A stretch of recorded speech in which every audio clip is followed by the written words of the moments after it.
तो नमस्कार दोस्तों, आज हम लोग पढ़ने वाले हैं सीसन यानी पेनिस।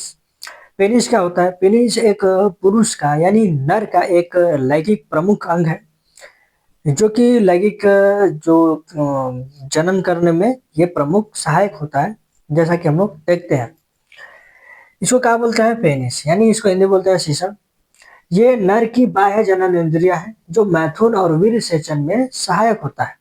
क्या है ये? बाह्य ज्ञान इंद्रिया है, मतलब बाह्य जनन इंद्रिया है, जो कि जनन में सहायता करती है। बाह्य का मतलब शरीर से बाहर निकला हुआ है, जो मैथुन और वीर्य सेचन में सहायक है। मैथुन का मतलब जो कि आपका मूत्र मार्ग यानी पेशाब करने में भी सहायक है, और वीर्य का भी निकलता है कि उसी रास्ते से उसी का ये रास्ता है।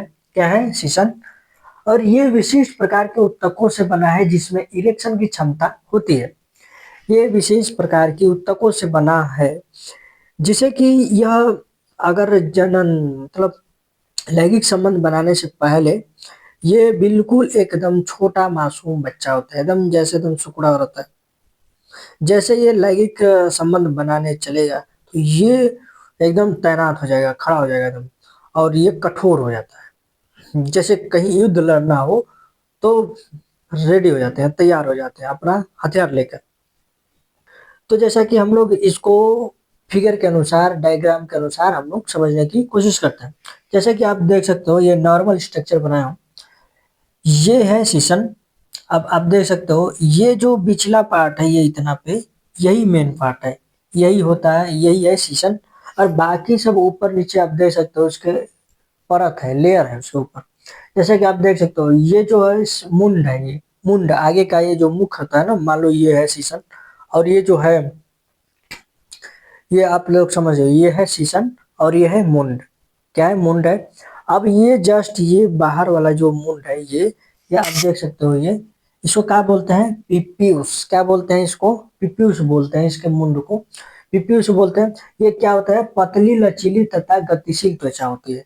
ये एकदम पतली, लचीली, एकदम मुलायम सी जैसी, और वो गतिशील होती है। गतिशील का मतलब कि जब आप इरेक्शन नहीं होगा, जब ये लैंगिक संबंध बनाने के सक्षम नहीं रहेगा, तब ये बहुत छोटा हो जाता है। और ये भी जो चमड़ी है, वो एकदम उसके जस्ट आकार में आकर बैठ जाती है, यानी छोटी हो जाती है। और जैसे ही ये लंबा होता है, तो वो जो चमड़ी है पतली लचीली, वो भी उसके साथ साथ साथ चल देती है, उसके सहायता करती है। अब उसको कठोर बनाने में सहायता करती है। तो यही है, ये गतिशील त्वचा है, जिसको क्या बोलते हैं? पिप्यूस। अब उसके जस्ट नीचे ये क्या है? शीशन मूल। देखिए क्या बोलते हैं इसको? शीशन मूल। ये इसको इसको इतना पर ये जो है, क्या बोलते हैं इसको? शीशन मूल। और ये क्या करता है? शीशन का ये अंतिम भाग है। क्या है अंतिम भाग? शीशन तो यहीं से शुरू होता है, अब शुरू होता है यहीं पे, मूत्र मार्ग का रास्ता, यानी मूत्र के यहीं पे खत्म हो जाता है। वीर्य विशेषण यही होता है। तो क्या है? शीशन का अंतिम भाग है। अब ये क्या बनता है? प्रीप्यूस से ढका होता है। क्या बोलता है? प्रीप्यूस से ढका होता है। अगर ये ढका नहीं होता, तो यहाँ पे ये एकदम कमजोर होता है, एकदम। एक तो परत होता है प्रीप्यूस, जो कि एकदम पतली होती है, और दूसरा होता है ये प्रीप्यूस से ढका होता है। अगर इस ये सब नहीं रहेगा, तो वो तुरंत फट जाएगा, वो बहुत कमजोर होता है वहां पे। ये उससे ढका होता है। इसको कार्पस स्पोंजिस स्पोंजेशियम से बनता है। किससे बनता है? कॉर्पस स्पोंजिशियम से बनता है। ये अब इसको देखते हैं, ये जस्ट ये जो पिछला भाग है, इसको, ये क्या है?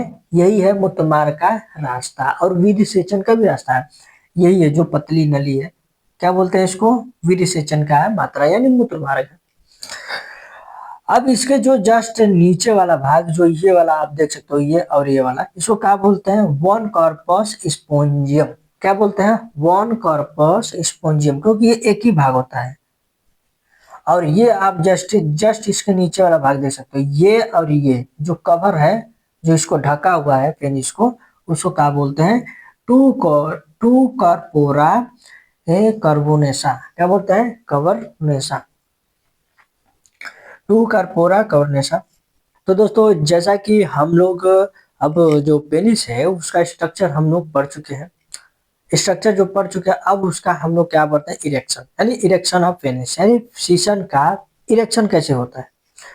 तो इसको नियंत्रण कौन करता है? एएनएस करता है। कौन करता है? एएनएस। क्या करता है? नियंत्रण करता है, यानी इसको कंट्रोल में रखता है।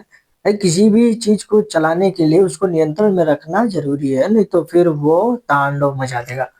तो इसी को इसको रिलैक्स यानी इसको नियंत्रण कौन करता है? एएनएस। अब एएनएस को हम लोग देखते हैं, इसको दो भागों में बांटे हुए हैं। दो भागों में बांटे हुए हैं, प्रानुकंपी तंत्रिका तंत्र, ये अनुकंपी तंत्रिका तंत्र। तो हम लोग ध्यान देते हैं परानुकंपी की तंत्रिका तंत्र को। तो इसमें ये संकेत देता है, किसको संकेत देता है? शीशन के क्रूरा पेशी को। तो जब ये पेशी को जब इसको संकेत देता है तो ये एकदम रिलैक्स बैठा होता है, एकदम मस्ती से एकदम सोए रहता है एकदम, क्योंकि भाई युद्ध लड़ा तो उसको रिलैक्स तो चाहिए। फिर ये शीशन में रक्त प्रवाह, रक्त प्रवाह का मतलब अब उसके अंदर एक एनर्जी उत्पन्न होती है, जिससे वो युद्ध लड़ा था पहले, फिर रिलैक्स हुआ था, आराम कर रहा था। तो शीशन में वो क्या किया? रक्त प्रवाह गया तो भाई उसको एनर्जी मिली एकदम तगड़ा। फिर वो शीशन में रक्त पात्र में रक्त भर जाता है। तो जब रक्त भर जाता है, तो जैसे कि हम ही लोगों को देखिए, हम ही लोगों में रक्त भरा हुआ तो एकदम बलवान खड़े हुए, जैसे ही रक्त गिरा हम लोग भी गिर जाएंगे। तो उसी तरह रक्त इसमें भरा, इसका मेन सोर्स, इसका मेन एनर्जी का रास्ता यही है, रक्त है। जब रक्त गया तो बलवान हो गया। अब सीधा उसको क्या दिख रहा है? टारगेट दिख रहा है कि अब सीधा सिर्फ युद्ध करना है। तो फिर जिससे क्या होता है कि इसमें लैंगिक उत्तेजना हो जाती है। लैंगिक उत्तेजना के मतलब एकदम निशाने पे है, एकदम युद्ध करना है। लैंगिक उत्तेजना का मतलब वो एकदम खड़ा हो जाता है। वो दुबला पतला था एकदम, वो रिलैक्स मोड में था, लेकिन जैसे ही ब्लड फ्लो हुआ, जैसे ही उसके अंदर एनर्जी आई, वो एकदम खड़ा हो गया, टाइट हो गया एकदम। तो फिर क्या हो गया? ये लंबा मोटा तथा कठोर हो जाता है। तो भाई जिसके जिसके अंदर एनर्जी आ जाएगा, वो तो भाई युद्ध के लिए तैयार हो जाएगा, उसकी बॉडी पुशअप एकदम सब हट्टा कट्टा, वो पहलवान हो जाएगा। बस इसी तरह यह लंबा मोटा तथा कठोर हो जाता है। फिर क्या होता है उसके बाद? जब जंग लड़ लेता है, जब एकदम धुआं धुआं कर लेता है, तब ये शीशन का इरेक्शन होता है। क्या होता है? इरेक्शन हो जाता है, यानी वीर्य स्खलित हो जाता है। फिर उसके बाद वो रिलैक्स मोड में आ जाता है, क्योंकि अब मोटिवेट होने के लिए अब थोड़ी सी 8-10 घंटे का उसको टाइम चाहिए, क्योंकि अब वो रिलैक्स तो चाहिए उसको। अब देखते हैं अनुकंपित तंत्रिका तंत्र। अब ये संकेत देता है शीशन के क्रुआ पेशी को। तो अब ये संकुचन करता है कि कल तो युद्ध उससे लड़े थे, आज लड़ना है इससे, तो थोड़ी बातचीत होनी चाहिए, संकुचन करता है। फिर उसके बाद शीशन के रक्त वाहिनियों में रक्त प्रवाह होता है। क्या होता है? अब क्या होता है? रक्त वाहिनियों में रक्त का प्रवाह होता है। तो क्या होता है? जिससे कि शीशन के रक्त प्रवाह खाली हो जाता है। अब रक्त प्रवाह हो जाएगा, जब भरा था तो एनर्जी था, जब प्रवाह हो गया तो क्या हो गया? खाली हो गया। अब खाली हो गया तो एनर्जी लॉस हो जाएगी। फिर होता है वीर्य का स्खलित। क्या होता है? वीर्य का स्खलित, यानी वीर्य निकल जाता है। क्या होता है? निकल जाता है। तो क्या होता है? शीशन छोटा तथा रिलैक्स हो जाता है।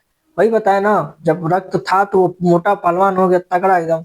जब निकल गया तो फिर वो रिलैक्स हो गया। फिर उसके बाद क्या हो गया? रिलेक्शन ऑफ पेनिस, यानी वो एकदम बंदा खाली हो गया। अब उस रक्त का प्रवाह होगा, उसके अंदर जाएगी, तब वो मोटिवेट होगा, फिर युद्ध के लिए जाएगा। बाकी ये युद्ध आप लोग समझ सकते हो। तो जैसा कि ये था इरेक्शन ऑफ पेनिस, पेनिस का इरेक्शन था।